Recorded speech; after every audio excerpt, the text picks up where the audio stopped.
ឧបនាយករដ្ឋមន្ត្រីនឹងជារដ្ឋមន្ត្រីការបរទេសបានដាក់បញ្ហានេះជូនទៅរាជាណាចក្រថៃហើយគឺមានទស្សនកិច្ចការងារបន្ទាន់មួយរបស់ខ្ញុំទៅកាន់ទីក្រុងបាងកកខ្ញុំមិនចង់រំខានសមាជិករបស់ខ្ញុំឯកឧត្តមជួនលឹកបៃនាយករដ្ឋមន្ត្រីថៃក្នុងឱកាសចូលឆ្នាំទេហើយម្យ៉ាងគឺខ្ញុំក៏ជាប់ភារកិច្ចនៅក្នុងការទទួលនាយករដ្ឋមន្ត្រីមហាធិរម៉ាម៉ាត់ពីម៉ាឡេស៊ីទស្សនកិច្ចនៅក្នុងឱកាសចូលឆ្នាំថ្មីខាងមុខនេះដែរអញ្ចឹងក្រោយថ្ងៃ16ខ្ញុំចង់ទស្សនកិច្ចនៅទីក្រុងបាងកកគឺជាទស្សនកិច្ចការងារបន្ទាន់មួយដើម្បីដោះស្រាយបញ្ហាមិនគ្រាន់តែព្រំប្រទល់រវាងកម្ពុជាថៃនៅតំបន់ប៉ៃលិនទេប៉ុន្តែយើងចង់ពិភាក្សាបញ្ហាសន្តិសុខត្រួតត្រាតាមតំបន់ព្រំដែនរវាងប្រទេសទាំងពីរខ្ញុំសូមបញ្ជាក់ថាខ្ញុំមិនទៅពិភាក្សាអំពីការកំណត់គោលព្រំដែន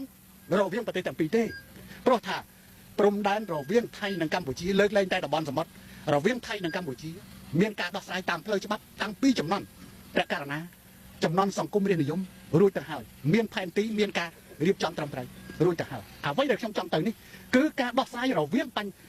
ថៃនិងកម្ពុជាដើម្បីត្រួតត្រាសភាពការសន្តិសុខនិងទំនាក់ទំនងជាតិខាងល្អឲ្យខ្លាយទៅជាបន្តព្រំដែនសន្តិភាពនិងមិត្តភាពព្រមទាំងសហប្រតិបត្តិការល្អខ្ញុំនឹងជម្រាបជូនសមាជិករបស់ខ្ញុំបើសិនជារាជាណាចក្រថៃព្រមទទួលថាទី1ខ្ញុំចង់ឲ្យថៃបានច្បាស់ថាការដើរស្នាក់ការខ្មែរក្រហមនៅទីក្រុងភ្នំពេញក្បែរបរមរាជវាំងពុំមានន័យថាកម្ពុជាជាប្រទេសពីរទេព្រោះបញ្ហានេះខាងមិត្តបងប្អូនយើងខាងថៃអ្នកដឹកនាំមួយចំនួនបាននិយាយថាខ្មែរក្រហមមិនទាន់ស្ថិតនៅក្រៅច្បាប់ផងដោយសារមានតំណាងនៅទីក្រុងភ្នំពេញខ្ញុំសូមជម្រាបថាជាផ្លូវច្បាប់អត់មានអ្នកណាផ្សេងទៀតក្រៅពីរាជរដ្ឋាភិបាលដែលចេញមកពីការបោះឆ្នោតដែលជួយឧបត្ថម្ភដោយអង្គការសហប្រជាជាតិរាជរដ្ឋាភិបាលថៃក៏បានទទួលស្គាល់នៅរាជរដ្ឋាភិបាលនេះរួចហើយដែរដូច្នេះលើទឹកដីកម្ពុជាពុំមានកម្លាំងណាផ្សេងក្រៅពីរាជរដ្ឋាភិបាលទេចំពោះស្នាក់ការរបស់ខ្មែរក្រហមនៅទីក្រុងភ្នំពេញគឺជាទំនាក់ទំនងខាងនយោបាយរវាងជនជាតិកម្ពុជានិងជនជាតិកម្ពុជាគឺជាកិច្ចការផ្ទៃក្នុងកម្ពុជាសុទ្ធសាធ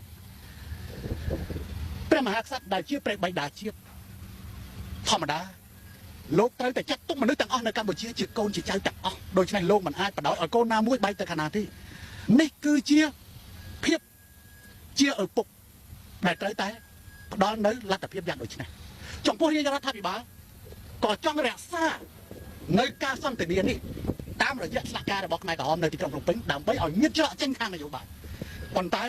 យើងសូមបញ្ជាក់ទៅពិភពលោកទាំងមូលថាសូមកុំឲ្យចាត់ទុកស្នាក់ការនៅទីក្រុងភ្នំពេញរបស់ខ្មែរក្រហមថាជាការទទួលស្គាល់នៃការបែងចែកកម្ពុជាជាពីរឲ្យសោះនេះជាចំណុចទី1ដែលខ្ញុំចង់បញ្ជាក់ទៅសមាជិករបស់ខ្ញុំនៅឯទីក្រុងបាងកកចំណុចទី2ខ្ញុំនឹងពំនាំហើយបញ្ហានេះបានពិភាក្សាឯកភាពជាមួយនឹងសម្ដេចក្រមព្រះហើយម្សិលមិញសម្ដេចក្រមព្រះបានចូលកលទៅករណីហើយក៏បានទូលអំពីបញ្ហានេះទៅព្រះមហាក្សត្ររួចហើយដែរយើងចង់អនុវត្តមួយជំហានទៀតនៅសេចក្តីថ្លែងការណ៍របស់រាជរដ្ឋាភិបាល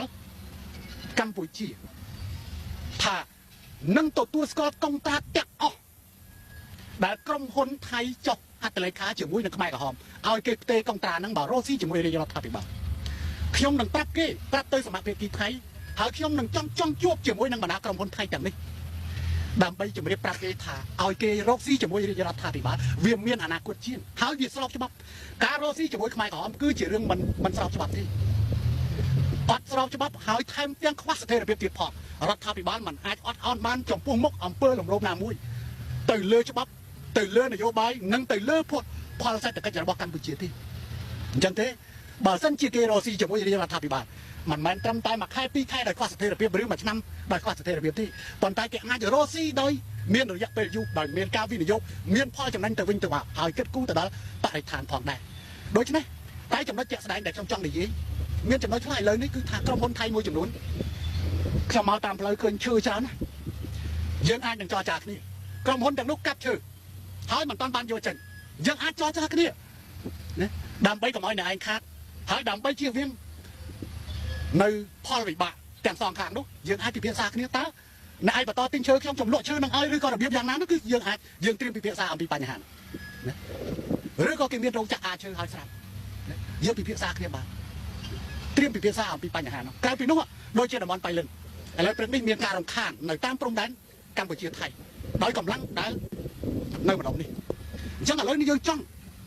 ឲ្យព្រំប្រទល់